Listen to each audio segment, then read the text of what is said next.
하나님은 신앙의 기본이 충실한 사람을 찾으시고 사용하십니다. 그 대표적인 사람이 우리 지난주에 함께 나눈 디모데였지요. 디모데는 신앙의 기본이 충실한 사람이었습니다. 늘 예수님의 마음을 품었고 모든 일을 진심으로 대하고 주님 주신 사명도 진심으로 행하고 변함없이 하나님 앞에 충성되고 헌신된 그런 삶을 살았습니다. 디모데는 비록 젊고 경험이 부족했지만 그렇게 신앙의 기본이 충실할 때 하나님께 귀하게 쓰임받게 되었습니다. 다시 신앙의 기본으로 이 빌립보서 말씀을 우리가 계속 나누고 있는데 저와 여러분도 이 말씀을 계속 배우면서 바울같이 디모데와 같이 신앙의 기본이 충실하여져서 하나님께 귀하게 쓰임받는 하나님의 사람들 다 되기를 주님의 이름으로 축복합니다. 오늘 말씀은 계속해서 바울 사도가 빌립보 교회에 그 귀한 디모데를 보내면서 디모데와 함께 빌립보 교회에 꼭 필요한 또 한 사람을 보내는 그런 내용의 말씀입니다. 이 사람 역시도 디모데와 같이 너무나 신실한 믿음의 사람, 신앙의 기본이 충실한 사람이었습니다. 그가 오늘 본문에 소개된 에바브로디도입니다. 에바브로디도는 빌립보 교회 출신으로 너무나 신실한 주님의 사람이었습니다.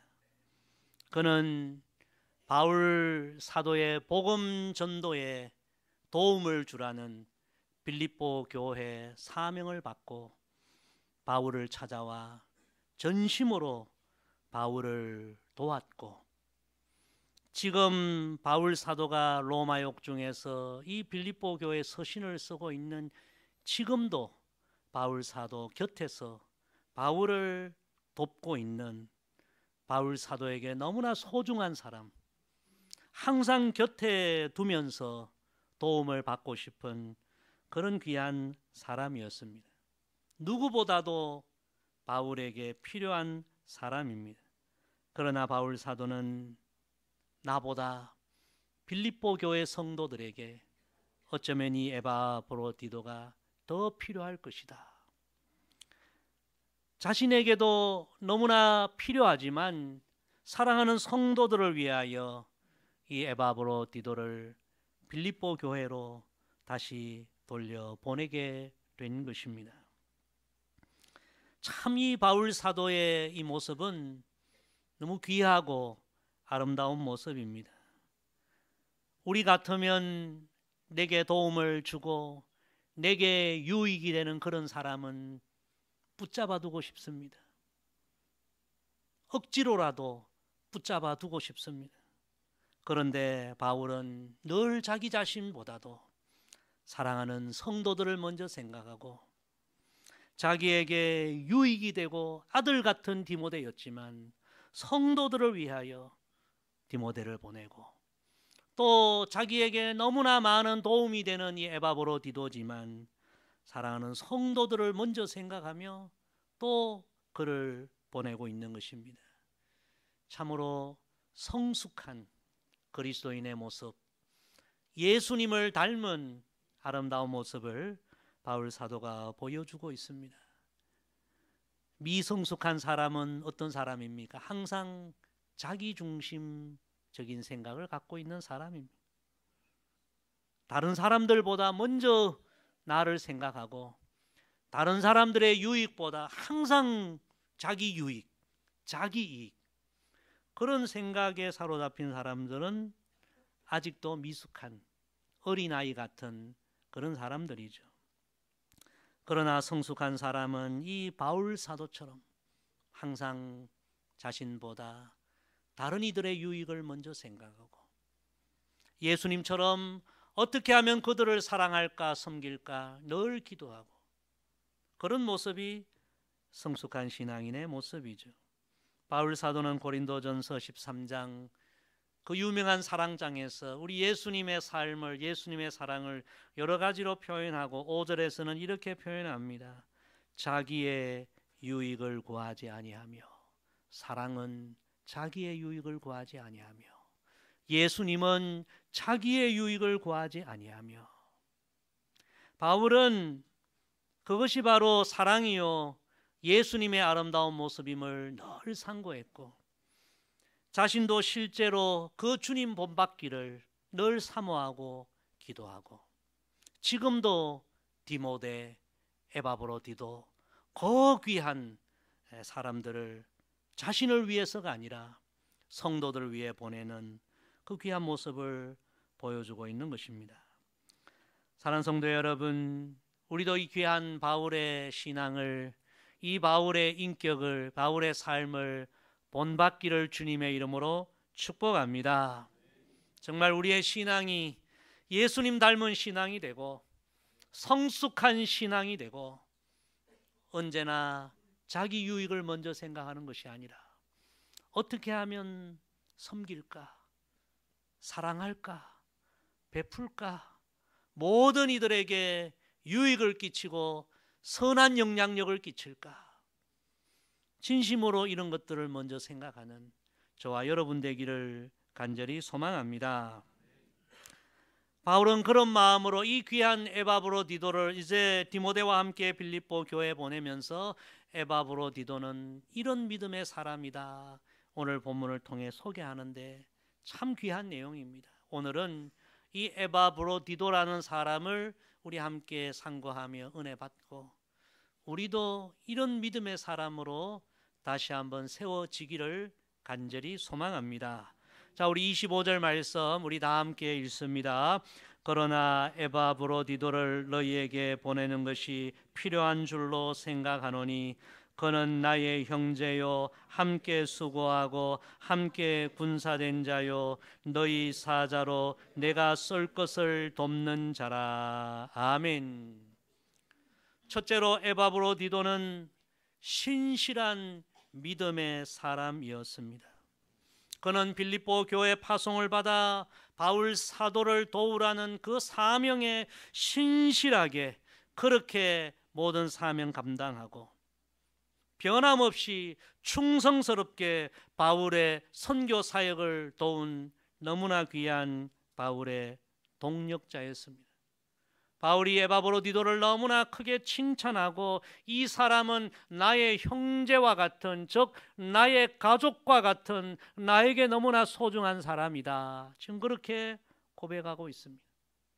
또 에바브로디도는 나와 함께 수고한 사람이다, 그렇게 고백합니다. 여러분, 나와 함께 수고했다, 이 말씀의 원어적인 의미는 같은 배를 타고 망망대해에서 함께 배 안에서 목적지를 향하여 노를 힘껏 저어가는 그런 동력자, 그런 의미입니다.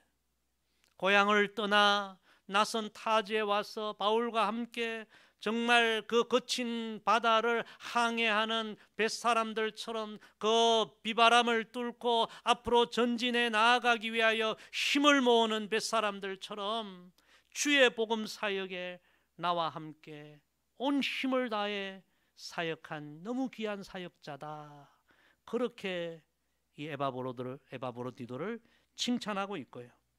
또 그 다음에 어떻게 말씀합니까? 나와 함께 군사된 자요. 이 군사라는 말은 정말 전쟁터에서 용기 있게 힘 있게 목숨 걸고 싸우는 그런 용맹스러운 병사를 의미하죠.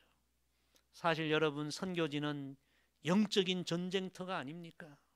정말 에바브로디도는 목숨 걸고 영적 전쟁터에서 바울과 함께 전심전력으로 복음 전도의 사명을 감당한 너무 귀한 사람이라고 이 바울이 칭찬하고 있습니다. 또한 이 에바브로디도는 너희 사자로 내가 쓸 것을 돕는 자라.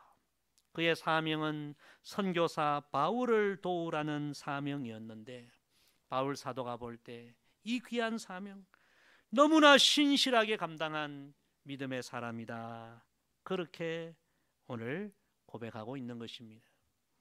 에바브로디도는 그렇게 고향을 떠나 먼 곳 바울의 사역지에 와서 정말 신실하게 주어진 사명을 감당했습니다. 오늘 성경에 보니까요, 그렇게 신실하게 사역하다가 얼마나 많은 고생을 했는지 죽을 병까지 얻게 되었다. 그런데 30절에 놀라운 말씀이 있습니다. 우리 30절 다 같이 읽어봅니다. 시작. 그가 그리스도의 일을 위하여 죽기에 이르러도 자기 목숨을 돌보지 아니한 것은 나를 섬기는 너희의 일에 부족함을 채우려 함이니라. 아멘.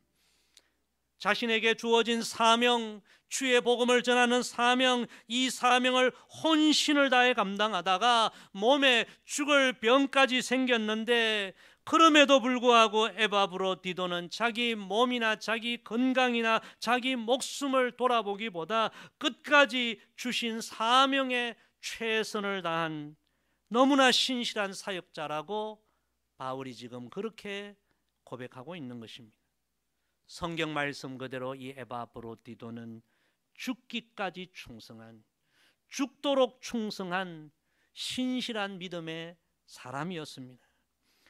여러분, 이 에바브로디도가 멀리 와서 이렇게 주의 복음을 위하여 몸에 병이 걸려도 자기를 돌보지 않고 신실하게 사역한 이것을 여러분, 사람들이 다 알겠습니까? 사람들은 에바브로디도가 얼마나 신실한 사역자인지 몰랐습니다. 관심도 없습니다. 그러나 사람은 몰라도 주의 종 바울은 알고 있었습니다. 이 사람이 얼마나 주 앞에 신실한 사람인지. 사람들은 그가 무슨 일을 하는지, 무슨 일을 하다가 무슨 병에 걸렸는지 관심 없습니다. 그러나 사람은 몰라도 하나님은 알고 계셨습니다. 얼마나 주어진 사명에 신실하게 일했으면 몸에 질병이 생겼고, 그런데도 자기 몸을 돌보지 않고 죽기까지 그렇게 헌신하는지 하나님은 알고 계셨습니다. 할렐루야. 여러분, 이것이 중요합니다. 하나님은 정말 신실한 믿음의 삶을 살아가는 하나님 백성들을 다 아시고 보시고 이런 약속의 말씀을 요한계시록 2장 10절에서 주십니다. 내가 죽도록 충성하라. 그리하면 내가 생명의 관을 내게 주리라. 사람들은 알지 못해도 하나님 앞에서 신실하게 살아가는 모든 주의 종들, 하나님은 다 아시고 세상의 영광과 비교할 수 없는 하늘의 영원한 영광을 다 허락하시겠다. 그렇게 하나님 말씀해 주신 것입니다. 여러분, 세상의 영광 정말 아무것도 아닙니다. 최근에 우리나라 전직 대통령 부부가 동시에 수감되는 대한민국 역사상 유례가 없는 그런 안타까운 일들을 우리가 목도하고 있습니다. 참 많은 것을 생각하게 하는 그런 일들입니다. 저는 다른 것을 떠나서 이런 일들을 보면서 분명한 것은 이 세상의 영광은 정말 잠깐이라는 거예요. 안개 같다는 거예요. 저는 지금 대통령도 이 진리를 꼭 기억하고 대통령직을 수행했으면 좋겠다, 그런 생각이 듭니다. 대통령 영광 5년이면 지나가요.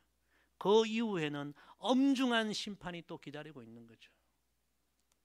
세상의 영광은 그렇습니다. 잠깐 누리다가 다 잃어버리는 그런 영광입니다. 그러나 우리 하나님은, 사람들은 몰라도 하나님 앞에서 정말 신실한 삶을 살아가는 사람, 그러다가 고난을 당해도 변함없이 신실한 삶을 살아가는 종들에게는 내가 하늘의 면류관을, 하늘의 영원한 영광을 내가 너희에게 주리라. 할렐루야. 여러분, 우리가 정말 이런 믿음으로 변함없이 하나님 앞에서 신실한 믿음의 삶을 살아가기를 주의 이름으로 축복합니다. 미국 문학의 아버지로 일컫는 마크 트웨인, 유명한 분이죠. 이런 이야기를 했어요. 인생에서 중요한 날이 이틀이 있다. 첫째는 내가 태어난 날이고, 여러분, 내가 이 세상에 태어나서 내 인생이 시작되었죠. 너무 소중한 날이죠.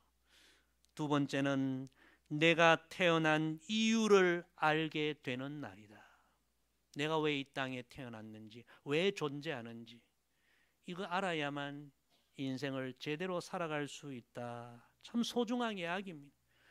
여러분, 이 이야기는 우리 성도들에게도 너무나 귀한 이야기입니다. 어떤 분들은 내가 왜 태어났는지 그 이유에 대해서 깊이 생각해 보지 않습니다. 어떤 사람들은 내가 어쩌다 우연히 부모의 실수로, 어떤 사람들은 다리 밑에서 부모가 죽어왔다. 너무나 그렇게 우리 인생을 생각하기도 하고, 또 어떤 분들은 힘겨운 삶이 계속되면요, 목사님 내가 죽지 못해서 합니다. 그런 이야기도 하고. 여러분, 우리가 그렇게 살아가면 안 돼요. 성경은 분명히 우리에게 이렇게 말씀하십니다. 이사야 43장 21절을 보십시오. 이 백성은 내가 나를 위하여 지었나니 나를 찬송하게 하려 함이니라. 우리는 어쩌다가 이 세상에 던져진 존재가 아니라 하나님께서 창조하신 인생들이요, 하나님이 우리를 창조하실 때는 그냥 아무렇게 살아라 그렇게 창조하신 것이 아니라 다 우리를 향한 하나님의 계획이 있고 하나님의 영광을 위하여 살도록 그렇게 우리를 창조하셨고, 여러분, 어젯밤에 생명이 끝난 이들도 얼마나 많습니까? 오늘도 하나님이 내게 생명을 주시고 이 하루를 살게 하신 것은 오늘도 우리가 살아야 할 이유가 있고 하나님의 영광을 위하여 살아라는, 신실하게 살아라는 그런 하나님의 뜻이 있는 줄로 믿습니다. 단 하루를 살아도 에바브로디도처럼 정말 하나님 앞에서 신실한 믿음의 삶을 살아가는 저와 여러분 되기를 주의 이름으로 축복합니다. 우리 계속해서 26절 27절 같이 읽습니다. 그가 너희 무리를 간절히 사모하고 자기가 병든 것을 너희가 들은 줄을 알고 심히 근심한지라. 그가 병들어 죽게 되었으나 하나님이 그를 긍휼히 여기셨고 그뿐 아니라 또 나를 긍휼히 여기사 내 근심 위에 근심을 면하게 하셨느니라. 아멘. 두 번째 에바브로디도는 영적 체험이 살아있는 사람이었습니다.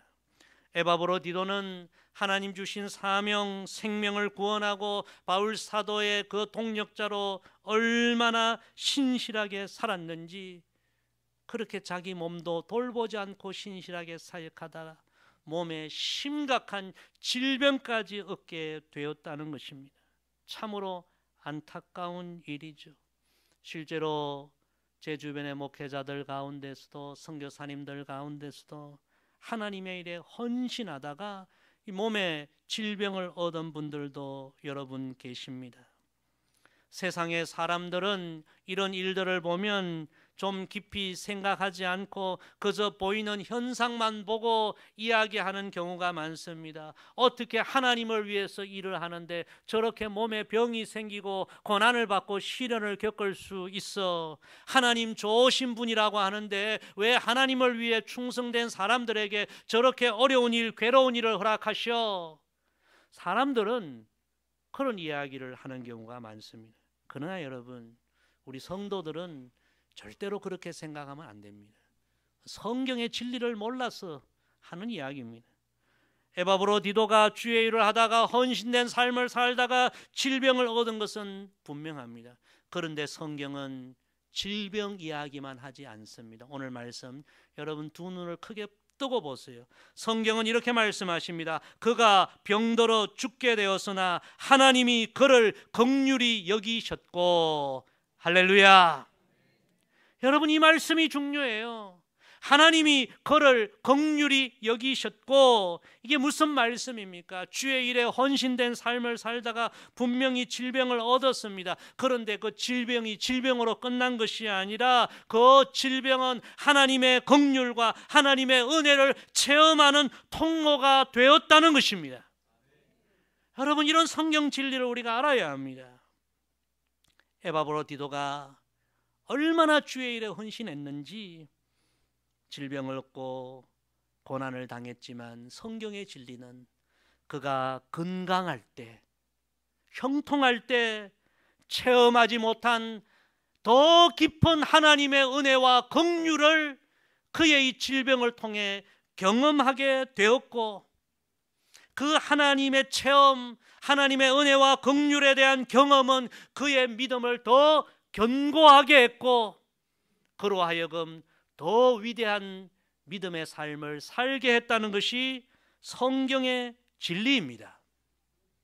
그래서 하나님 자녀된 우리는 우리가 직면하는 모든 질병, 고난, 시련을 보는 눈이 세상 사람과 달라야 합니다.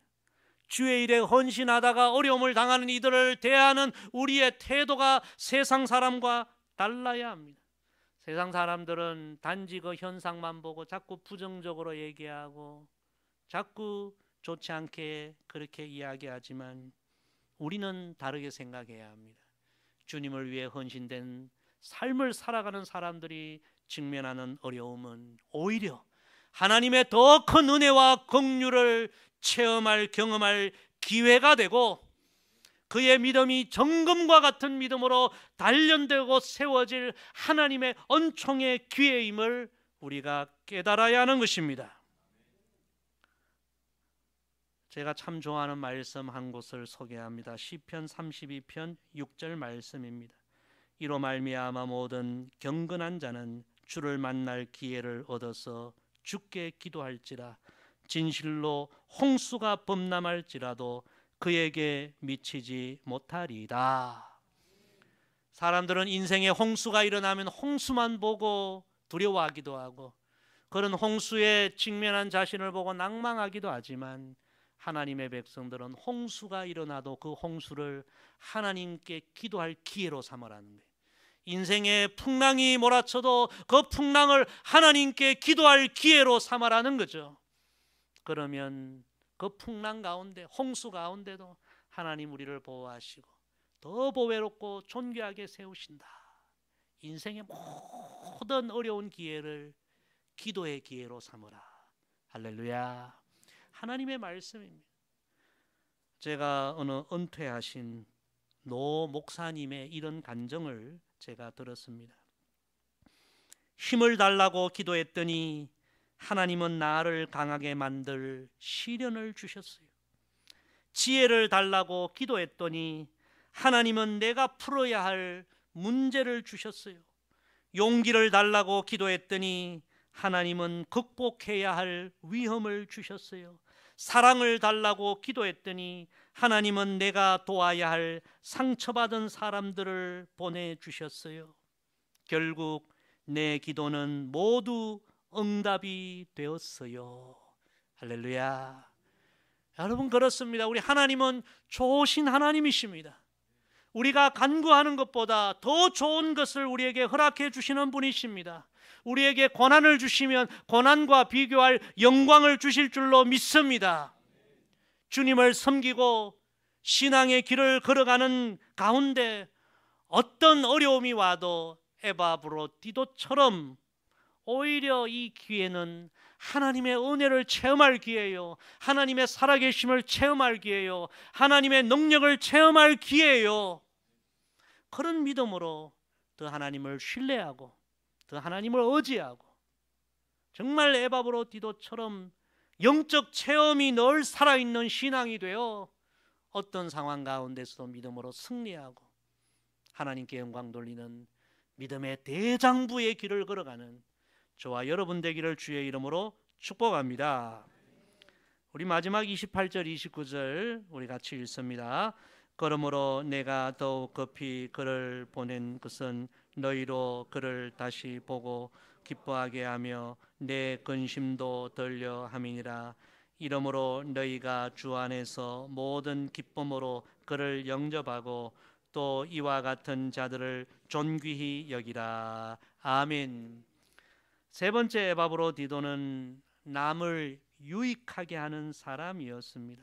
바울은 이 에바브로디도가 나에게 너무나 유익한 것처럼 빌립보 교회 성도들에게도 너무나 유익한 사람이 될 것이다. 그래서 에바브로디도를 빌립보 교회로 보내고 성도 여러분, 에바브로디도가 오면 기쁨으로 영접하고 존귀하게 그를 맞아 주십시오. 그렇게 지금 권면하는 것입니다. 에바브로디도는 어디를 가든지 누구를 만나든지 모든 사람들을 유익하게 하는 참 귀한 믿음의 사람이었습니다. 낙심한 자를 만나면 소망을 심어주고, 상처난 자를 만나면 그 아픔을 위로하여 주고, 연약한 자를 만나면 예수님의 사랑으로 붙들어주는, 모든 사람에게 유익을 주는 아름다운 사람이었습니다. 저와 여러분도 이런 믿음의 삶을 살아가기를 주의 이름으로 축복합니다. 에바브로디도도 여러분 처음부터 그런 삶을 산 것은 아니었을 것입니다. 그가 예수님을 주로 모시고 예수님 마음을 품고 예수님의 인격을 닮아가고자 기도하면서 점점 그의 삶이 바울처럼 예수님을 닮아가게 되었을 것입니다. 여러분의 소망이 무엇입니까? 예수님 닮아가는 것이 여러분의 소망이 되기를 소망합니다. 예수님처럼 모든 사람들에게 은혜를 끼치고 유익을 끼치는 그런 삶을 살아가기를 늘 소망하고 기도하시기를 바랍니다. 한 이야기를 드리고 오늘 말씀 마무리하고자 합니다. 우리나라에 컴패션이라는 국제 구호 선교 단체가 있는데, 이 컴패션은 우리 한국 전쟁 당시에 얼마나 많은 고아들이 있었습니다. 그 고아들을 이제 돕기 위하여 시작된 선교 단체인데, 지금은 전 세계의 가난한 어린 아이들을 그리스도의 사랑으로 또 도와주는 국제 또 선교 단체가 되었습니다. 이 컴패션의 홍보 대사 중 한 분이 우리가 너무나 잘 알고 너무나 잘생긴 탤런트 차인표 씨가 컴패션의 홍보 대사입니다. 그 부부가 너무나 신실한 크리스찬이죠. 그런데 언젠가 제가 그 집회에서 이 차인표 씨가 자신이 왜 이 일을 하는지 그 간증을 하는 것을 듣게 되었는데, 늘 제 마음에 그 이야기가 참 잊혀지지가 않습니다. 아주 어릴 때에 반지하방에서 놀게 되었는데, 여러분 우리 서울의 반지하방이 지금은 사라져가지만 굉장히 많았잖아요. 그 반지하방에 들어가면 그 위를 바라보는 창문이 있고 또 거기에는 쇠창살이 있었잖아요. 거기에서 놀다가 이제 밖을 구경하려고 머리를 쇠창살 사이로 꺼내어 구경하다가 그만 머리가 그 쇠창살에 끼어버린 거예요. 아무리 빼려고 해도 빠지지가 않는 거예요. 그렇게 울고 있는데 그것을 누가 보았는가 하면 밖에서 형이 본 거예요. 그래서 형이 내 동생이 쇠창살에 지금 끼어 있다고 살려달라고 거리에 지나가는 사람들에게 이 동생을 대신해서 막 소리친 거예요. 내 동생을 살려달라고 함께 울면서 소리친 거예요. 그래서 어른들이 그 형의 부르짖음을 듣고 와서 자신을 구조했다. 그 어릴 때의 그 일을 기억하면서 지금도 전 세계 가난과 질병과 고통으로 울고 있는 너무나 많은 어린 영혼들이 있고, 그 어린 힘으로 스스로 그 고난을 헤쳐나오지 못하는 이들이 너무 많은데, 나도 이들을 위하여 대신 외치는 사역을 해야 되겠다. 저들을 살려달라고, 저들을 구원해달라고. 그래서 온 세상을 다니면서 그들을 대신하여 외치는 이 사역을 해오고 있다. 그런 감정이었습니다. 얼마나 귀한 이야기. 예수님을 믿는 성도들이 바로 이런 삶을 살아야 하지 않겠습니까? 온 세상 사람들은 다 자기의 유익을 구하고 자기 이기심으로 살아가지만, 우리는 모든 사람들을 유익해 하는 예수님의 생명으로, 예수님의 사랑으로 그런 삶을 살아야 하는 것입니다. 빌레몬서 1장 10절에 보면 오네시모 이야기가 나오는데요, 바울은 오네시모를 이렇게 소개합니다. 갇힌 중에서 낳은 아들 오네시모를 위하여 내게 간구하노라. 그가 전에는 내게 무익하였으나 이제는 나와 내게 유익함으로. 이 오네시모도 예수님 만나기 전에는 모든 사람에게 무익한 사람, 오히려 다른 사람들에게 해를 주는 사람이었는데, 예수님 만나고 이제는 모든 사람들을 유익해 하는 사람이 되었다. 여러분, 이런 삶이 그리스도인의 삶인 줄로 믿습니다. 오늘 말씀 정리합니다. 오늘 말씀의 거울 앞에 이 에바브로 디도란 사람의 이야기 앞에 우리 자신을 잠잠히 돌아보십시다. 예수님 믿고 나의 삶이 변화되었습니까? 많은 사람들에게 유익을 주는 삶을 살아가고 있습니까? 하나님 앞에서 신실한 삶을 살아가고 있습니까? 고난과 시련과 질병이 와도 오히려 하나님을 더 신뢰하는 그런 믿음의 삶을 살아가고 있습니까? 에바브로 디도를 묵상하며 진실로 우리의 믿음이 다시 한번 새로워지고 성숙되고 하나님께 영광을 돌리고 많은 이들에게 은혜를 끼치고 유익을 끼치는 선한 통로의 삶이 되기를 주님의 이름으로 간절히 부탁을 드립니다. 기도하겠습니다. 아버지, 오늘도 너무나 신실한 믿음의 사람 에바브로 디도의 이야기를 통하여 많은 교훈을 주셔서 감사합니다. 말씀 들은 것으로 만족하지 않게 하시고 진실로 우리도 디모데처럼 에바브로 디도처럼 신실한 하나님의 사람으로 신실한 예수 그리스도의 사람으로 변화되고 새로워지고 성숙되어지는 은혜를 우리에게 허락하여 주옵소서. 감사드리며 예수님의 이름으로 기도드리옵나이다. 아멘.